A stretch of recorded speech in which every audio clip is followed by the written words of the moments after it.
Hey, this is Clayton coming at you with another campground review from Big Guy Buys.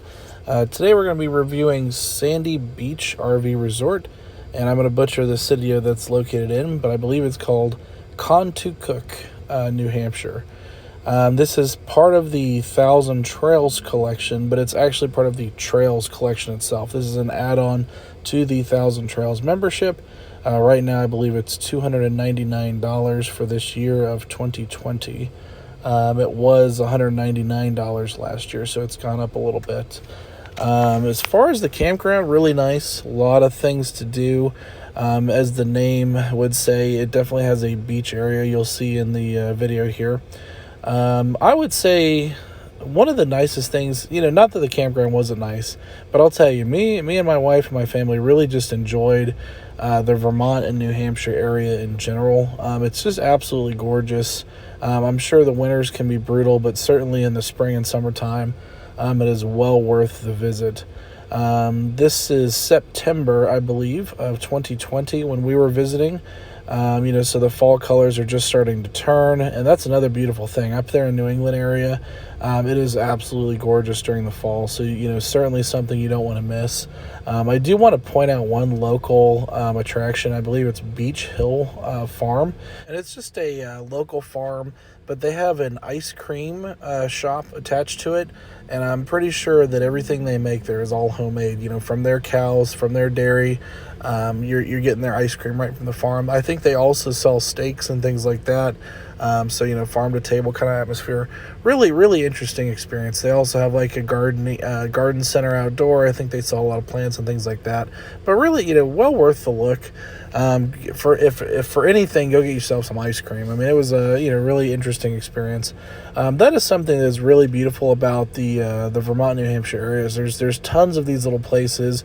Everything is, you can get so many homemade type items in the area, homemade maple syrup, dairy farm, steaks, chocolates, all kind of different things, candies. Really, really just great overall experience in the New England area. But of course, back to the campground, just typical things. Of course, the amenities they have, bathhouses, bathrooms, they have a beach.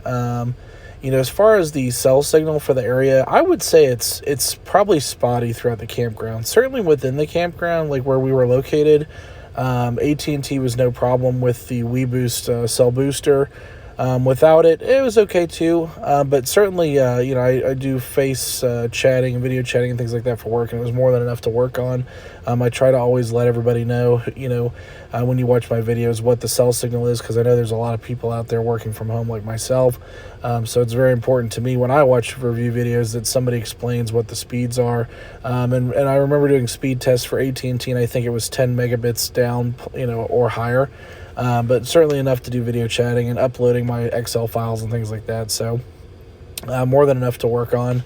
The campground itself, very nice. I would say that some parts could be very tight within that campground. I have a 36-foot bumper pole, so just be extra careful. Part of the check-in process is you have to go around the building. I would not recommend this probably for anything larger than a 36-footer. You may want to park down the hill below the office instead of trying to go around the office, because even with me, and by the way, I do have a Class A license and I used to be a truck driver, it was still pretty tight to maneuver my 36-foot trailer around the office building. So just a word to the wise, you might want to park down the hill if you have a larger rig or something like that, and not risk making the turn. However, I was able to do it just fine, but it was pretty tight. And also throughout the campground too, some of the areas can get pretty tight, so I just say, make sure you watch what you're doing, be extra vigilant when you're turning and backing throughout the park and things like that. Just make sure that you're paying attention a lot more, because it can definitely get very tight within the park. But certainly, I would say doable, with the larger rigs, and maybe not doable with, like, say, a semi type, like a heavy haul type heavy duty truck. But other than that, the campground, like I said, very nice experience, very friendly staff. During the COVID times, the store is limited, as far as the office check-in process and things like that. And something I want to point out too within the New Hampshire area is there's plenty of stuff to do outside. If you're an outdoorsy person, you can easily Google plenty of hiking trails, waterfalls, and different things like that to visit within the area. And of course, like the farms I pointed out, there's plenty of farmers markets, plenty of farm stands on the side of the road to grab what you need. Just pointing that out. If you're outdoorsy, then you'll love it up here. And of course, during the fall time, it's absolutely beautiful. Other than that, I'm not sponsored, so you can be sure this is an unbiased review. Not that it would be biased even if I was sponsored, but always good to know who is reviewing your videos and who's providing the information. I really appreciate you taking the time to view my video. Hopefully these things help. They always help me when I'm picking my campgrounds. So I can know where to park and how to get into the campground, and kind of get a good idea of what the campground looks like, so I know how to maneuver the rig as I'm getting into them. So if you like my videos and you like my content, please like or subscribe, so that I know it's worth doing these videos. As always, we are during the pandemic, so please wear a mask, protect your friends and family, and even the people you don't know, and hopefully they'll do the same back. I wear a mask. Hopefully everybody else will wear a mask as well. And be safe out there, and I hope everybody has a wonderful camping experience, and have a great rest of your camping season.